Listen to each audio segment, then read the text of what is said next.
This is TechSNAP, episode 395.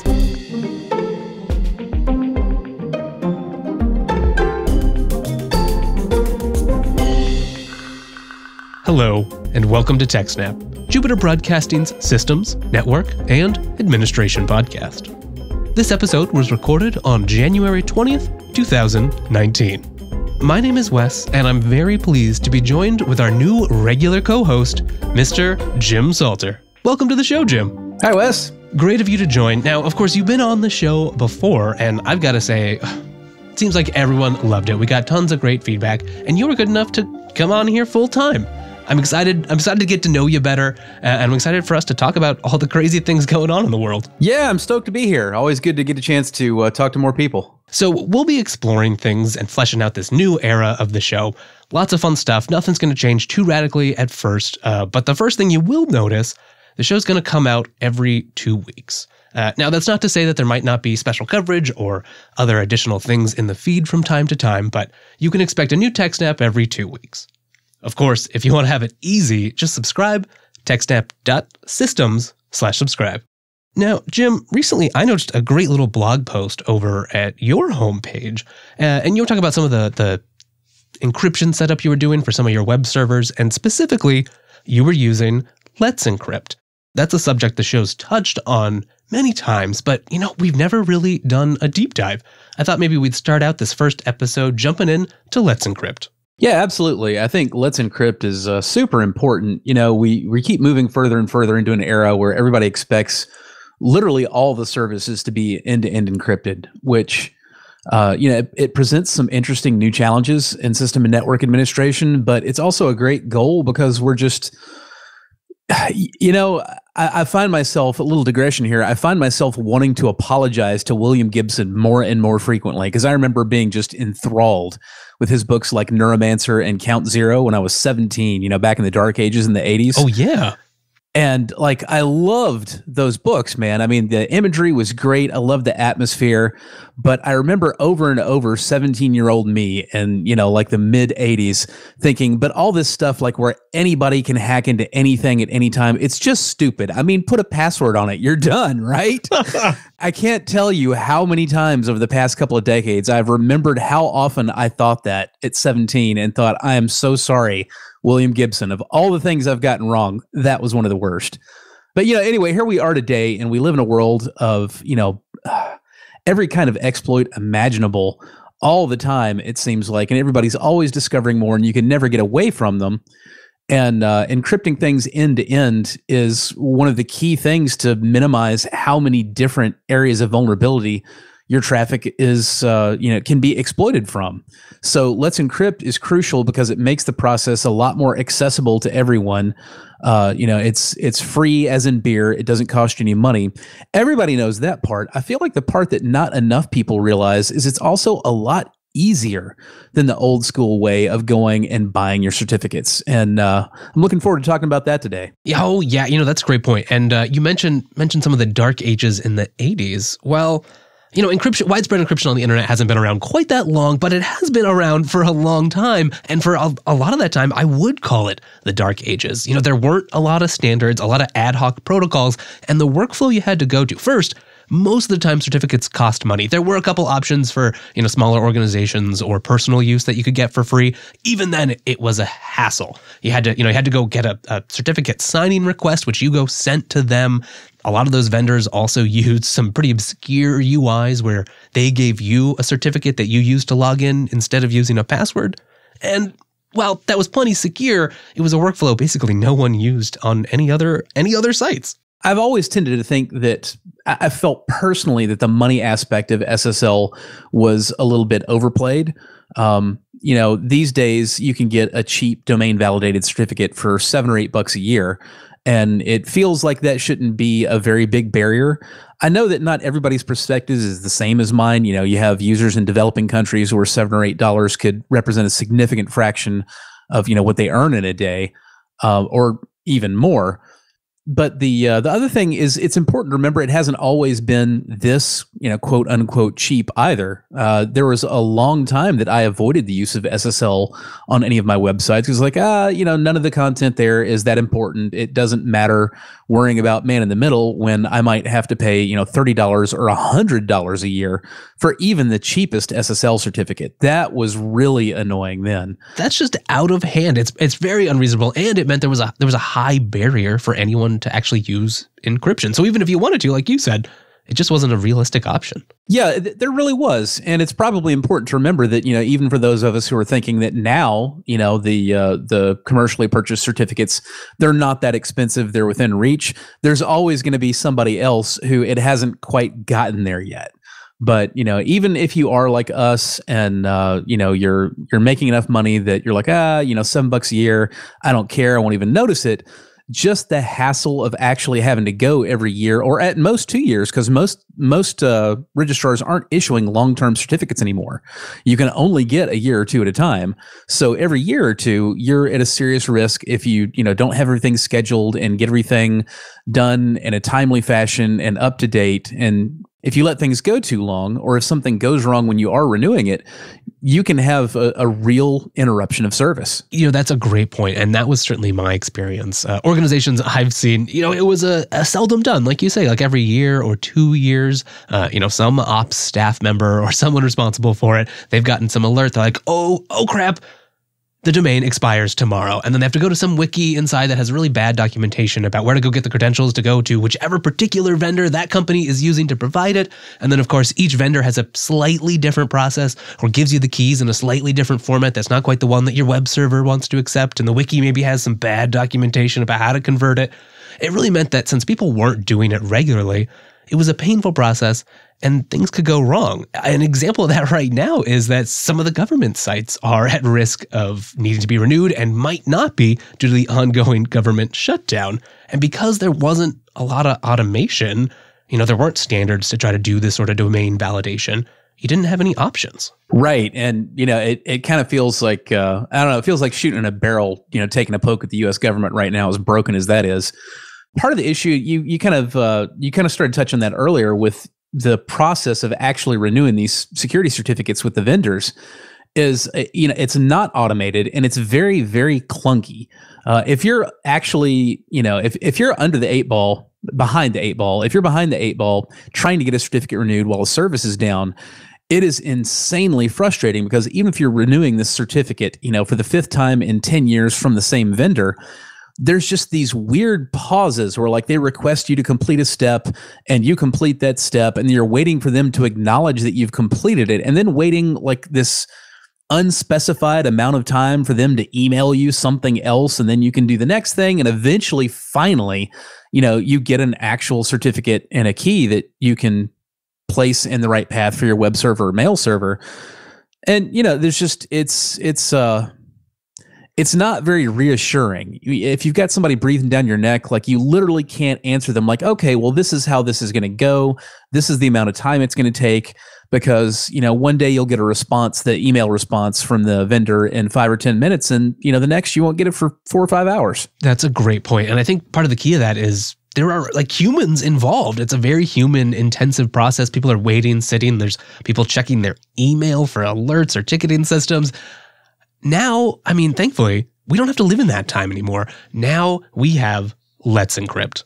Before we get too deep into what Let's Encrypt is and does, I feel like we ought to touch quickly on the types of SSL certificates that you can get. And in the most basic terms, there are 2 big groupings of certificates. There's DV certificates and EV certificates. Now, the inexpensive ones that most of us are familiar with that if you shop around a little, you can find for as low as $7 or $8 a year. And even at the really expensive vendors, they're usually no more than 20 or 30. Those are DV certificates, and that stands for domain validated. And the way that a domain validated certificate is issued is you contact the vendor and you throw some money at them and say, hey, I want a certificate. And they say, okay, fine. Do you want to validate that by putting an HTML page on your website? We give you the page, you put it on your website, we validate that it's there. So we say, yeah, okay, this is the person who actually, controls and admins that website. Or do you want to put a text record on your domain? We'll give you a string of random garbage, and you put that in a text record on the domain you want the cert for. And again, this will show us that you control that domain, and therefore we should give you a certificate. Because what you have to remember is the certificate doesn't only encrypt your traffic, at least as importantly, it signs and authenticates it. The reason you get that green lock in your browser is not just that the traffic is encrypted, it's because there's been some process that says, hey, this was encrypted by somebody who actually owns the domain that you think you're talking to. Right. And that's a huge point, is that you give some assurance of you might know a little bit about someone on the other side. Now, of course, like you're saying, with just domain validation, well, that's all you get. And there are the extended validation where you try to get a little bit more, although how often that works very well is, I think, an open question. Yeah, it is an open question. And to expand on that for anybody who's not used to it, extended validation works a lot more like, it's kind of like renewing your driver's license. You have to fax a human some paperwork that says, hey, I am the organization that this domain names, and here's like some power bills or a lease or something that demonstrates that I really am residing in the place that this organization is run from, and I am this person that's listed, like in the business license. And some human is supposed to actually review all that and okay it and say, okay, yeah, we have done an extended validation that the holder of this certificate is the person who they say they are, representing the organization that they say they do. And so you should trust that identity. Now, that's what Let's Encrypt can't and won't do for you. All Let's Encrypt does is DV certificates. With that said, it's pretty hard to come up with statistics on DV versus EV, but it is very, very safe to say that the vast majority of the SSL certificates issued every year are domain validated, not extended validated. The other thing is you can't put too much trust in the extended validation process these days, not only because extended validation only goes so far and it's still vulnerable to, all the millennia worth of social engineering we humans have figured out how to do on each other.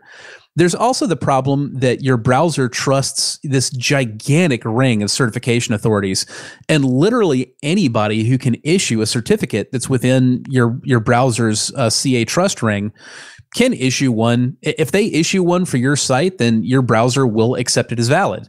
Never mind that, there's this much more validated certificate somewhere else, absent, certificate pinning or some other really complex stuff that very few people do or do effectively. You're still kind of at the mercy of, well, this is a certificate. So at the end of the day, I kind of feel like everybody is really only domain validated, however much like they'd like to make it otherwise. That is a great point. And it seems like, at least by and large, for most things, it's good enough. The man-in-the-middle risk that SSL helps alleviate is that if somebody can get in the middle and intercept traffic and change it, they may have been able to intercept your DNS and redirect you somewhere else. But that somewhere else, it's a lot easier for them to man-in-the-middle you than to man-in-the-middle a certification authority. Because when you do the domain validation, you not only have to get like somebody's computer somewhere to read in DNS information that will point them to the attacker's site, you actually have to man in the middle, basically you've got to alter the root DNS structure for the internet.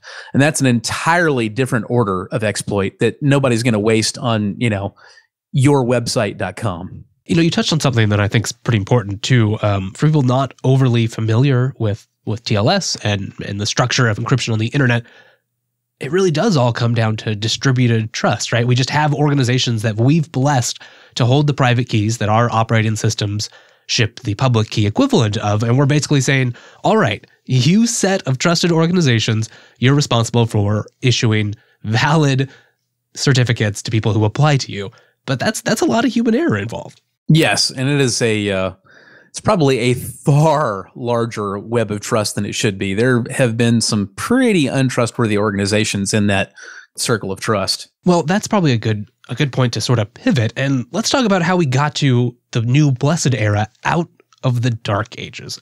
That was really when some Mozilla employees, as well as some people from the Electronic Frontier Foundation, and eventually a ton of others, came together to solve this problem. We had a world where it was expensive and difficult to get certificates, and at the same time, we were realizing that we needed more encryption. The internet was becoming a more dangerous place, and encryption could help fight and solve some of those problems. But reluctant sysadmins and website administrators were not willing to jump through the hoops. So the idea with Let's Encrypt was, let's automate this and make it easy. Yes, and it is so much easier right now. I've been dealing with SSL with the standard commercial process for 15 or 20 years, but doing so pretty reluctantly because it is such a giant pain in the butt. I actually still, this is a little embarrassing, I still haven't actually set up an SSL certificate on my own blog, which I really need to get around to. Pretty much everything else I'm doing is SSL encrypted. Right, new deployment stuff that you're setting up right now. Yeah, but just not the blog because, again, that whole nobody should really be, doing like a wget and pipe to bash off of my blog. So it doesn't seem like that fruitful a target for, man in the middle, and I just haven't dealt with it. But as I have started dealing with Let's Encrypt stuff for, some of the other sites that I administer, it's very quickly become a realization of, oh, this is a lot less painful than it used to be, because now I can just, I'm an Ubuntu person by preference, and I can just add the PPA for Let's Encrypt and apt install certbot Apache and run it, and you get this really easy dialogue that says, hey, I see, these 10 sites being serviced from this host. Do you want me to set up certificates for any of them or all of them? You tell me, enter in the numbers, or, 0 for everything. And you tell it, and then it asks you, all right, well, do you want to automatically redirect all non-encrypted traffic over to the HTTPS? And you say either yes or no. And, hopefully you're saying yes, because why shouldn't you? In the past, I've been used to having to manually edit vhost configurations to redirect non-encrypted traffic over to the HTTPS side. And certbot will manage all of that for you right now. You just get your site running on the internet, period, and you can just tell certbot, encrypt this, please, and it will do it. Not only does it go ahead and set up the certificates and install them and redirect traffic if you want it to, it also automatically adds cron jobs to your system to renew these certificates automatically without any user intervention required from yourself. You never have any downtime. It starts renewing the certificates, I believe, 30 days before they're due to expire. So even if it fails a couple of times, it has time to get it right. Like if there's some downtime for a day or two. It's pretty sweet. That's a great description of kind of the miracle of today. And that's possible thanks to the hard work of the people behind Let's Encrypt. And just to be clear, Let's Encrypt is an arm of the Internet Security Research Group, which is a public benefit corporation.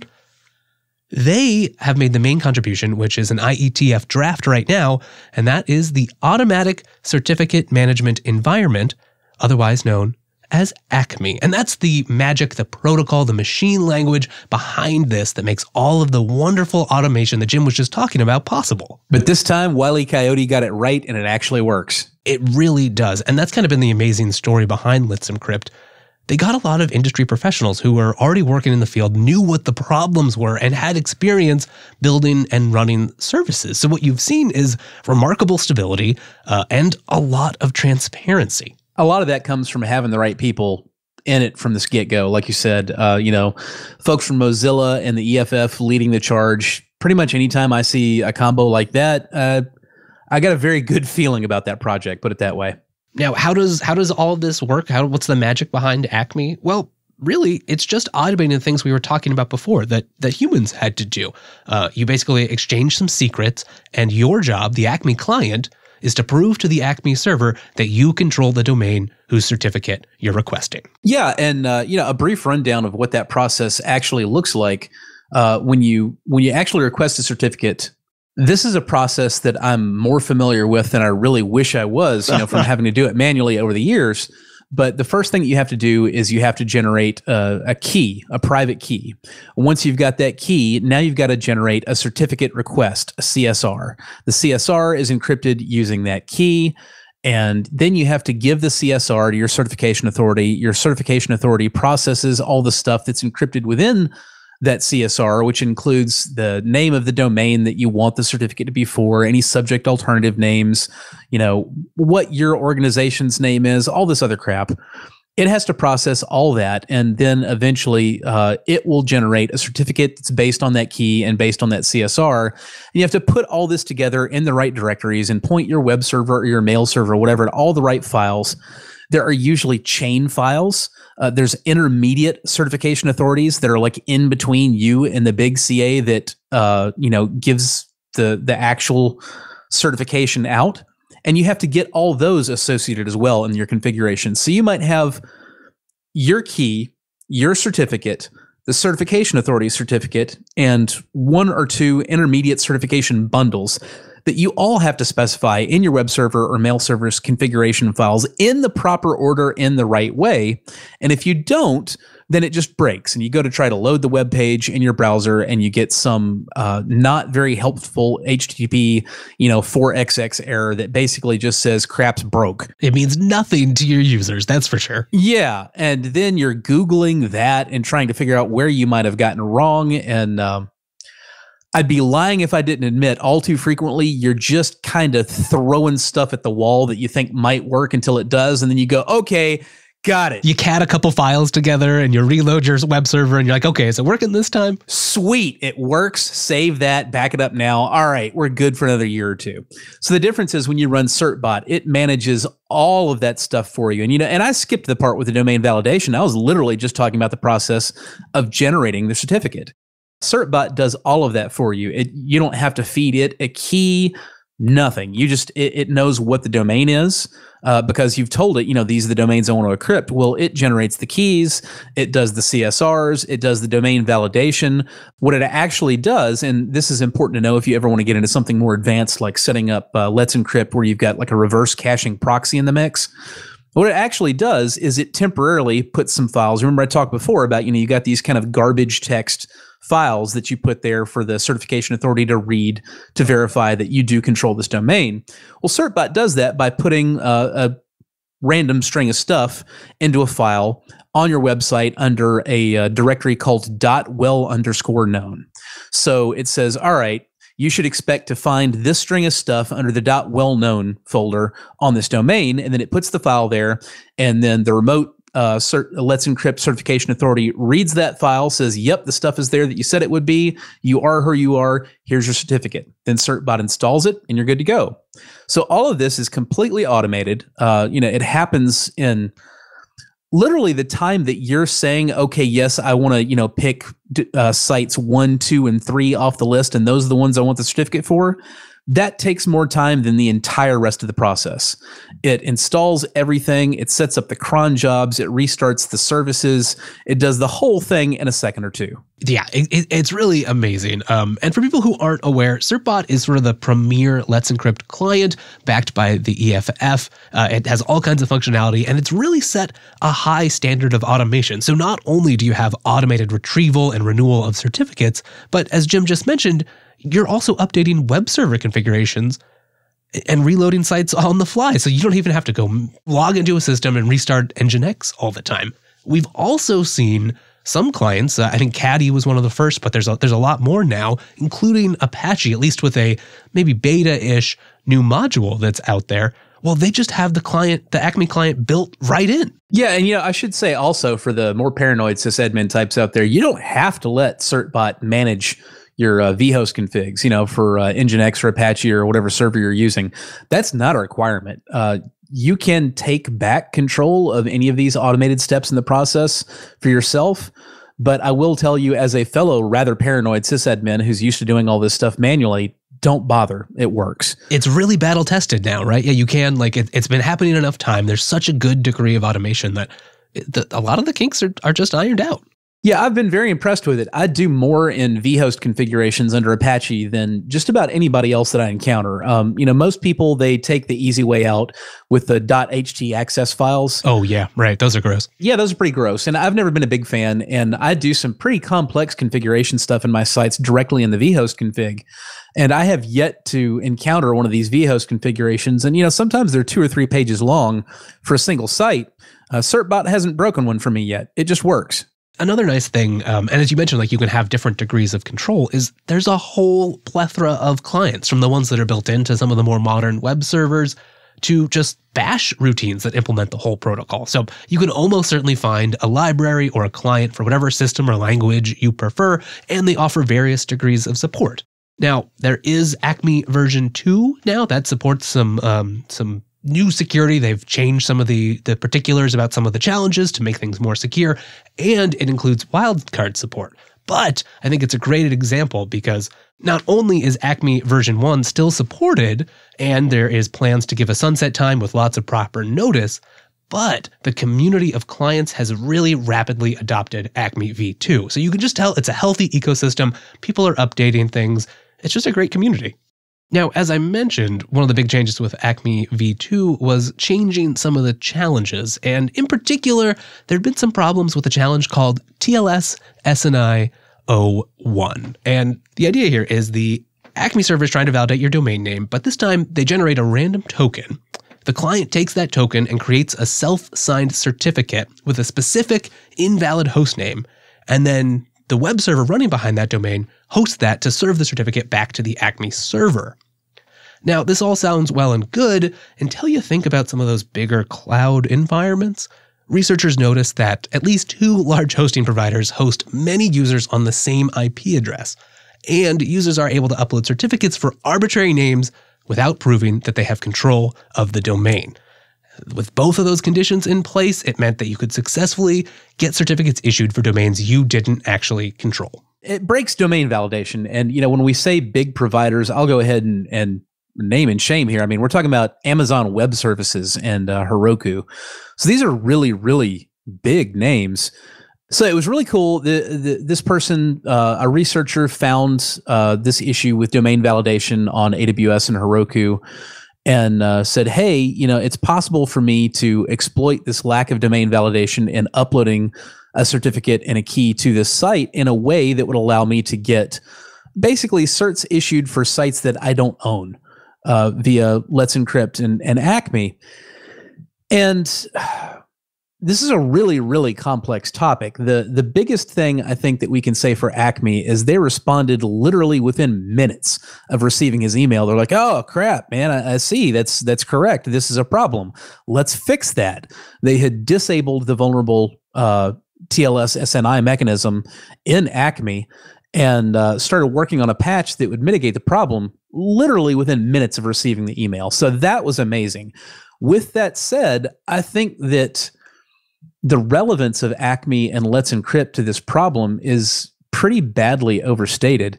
The real issue is that on a lot of these, cloud hosting services like Heroku and like Amazon Web Services, it's possible to configure it to allow you to present traffic that appears to be coming from somebody else's website. And that's a huge problem, a much broader one than just the context of domain validation. It really is. Thankfully, as you said, they responded quickly. That challenge is being removed. They have a new challenge that I think is in the design. Basically, a second version of that same challenge that has taken some of this research into account. However, that's not been implemented, so something to look forward to in the future. They're also working on some stuff like testing domain validation from multiple network points. And Jim, as you and I have talked about in the past, BGP hijacks could be a real problem and are one of the ways you can interfere with some of these domain validation challenges. So what Let's Encrypt wants to do is have it standard that they test from very different points on the internet from different autonomous systems to make that a lot more difficult. It's not here yet, but it's something to look forward to in 2019 and should be coming to the protocol. Definitely look forward to that. It's a lot harder to be man in the middle to basically the entire internet than to one single endpoint. Yeah, exactly. Now, we were talking a little bit about how once you've run your client, you basically just, you get the keys and the certificates that you need. And it's great. It works very well for encrypting HTTP traffic over the web. It can also be used to encrypt other things. And a great example of that, and it comes to my mind because I know you're one of those people out there who runs their own mail server. Well, you can use Let's Encrypt there. And the EFF has got a handy new guide. Yeah, absolutely. And I've been looking forward to doing this. I've had encryption running for SMTP services and IMAP services on my mail server for 5 or 6 years now. But it's old school with commercially purchased certificates, and it was the usual pain in the butt to get certificates and install them and configure them. And I've had to go through the renewal process a couple of times now, and I've still got a year or so left to go on my commercially purchased certificate. But I pretty much from the minute I had success with CertBot and regular websites, I was like, well, obviously, this is what I want to start doing with my mail server from here on out. And as a long-standing sysadmin, I'm like, one way or another, this is going to be easy because I can get CertBot to automatically renew the things. And basically, as long as I know where on the server the certificates are, I can just point postfix to where those certificates are to get its certificates, for its services, right? But it turns out that ACME is a step ahead of me, and there are already docs specifically targeting how to use Let's Encrypt and ACME for your mail server, whether it be Dovecot for your IMAP and your POP, or if you're talking about postfix, SendMail, XM. Oh Lord, and there's another one that I always forget. But they've already got documents for all of these, how to make it happen. Right. And the clients like CertBot in version 29.0.29.1 and above, well, they've already got some integration so it can do all that same fancy sort of reloading and updating of configs for you. Which is absolutely great because if you let your certificate expire on your mail server, yeah, there's some consequences there. Yeah, grab your fire extinguisher because you're going to start getting some angry phone calls really quickly. Now, as I said, there are just a ton of clients out there, and particular users will have particular preferences or find that it works well in whatever deployment or other environment you might have. We'll have links to several of the ones that we've used or ones that are particularly interesting or their implementation is readable in the notes. But really, if you're just starting out, you should probably use CertBot. Yeah, absolutely. When we were getting ready for the show and I was taking a look at some of the notes you put together, you had a couple of projects on GitHub that you're like, hey, the code on this particular client is really readable. And I looked at it and I tried to get interested, but honestly, I've been using CertBot and it works really well. It's super easy. There's a ton of documentation out there, even when you want to get into, less frequently traveled paths, like injecting CertBot into a site that's got a caching reverse proxy. You can find answers really quickly. And the fact that it comes from the electronic freedom frontier, well, I truly cannot think of anybody I would trust code more from. So until I find a place that CertBot doesn't work for me, I'm kind of done looking. You're totally right about that. And it makes me think of some takeaways for this episode, which is just that it's easy and established. Let's Encrypt and therefore, automated, easy certificates and encryption. It's old hat in 2019. It was kind of old hat in 2018. And so if you haven't jumped on this bandwagon, you don't have an excuse. We'll have a ton of links in techsnap.system/395 that you can go explore.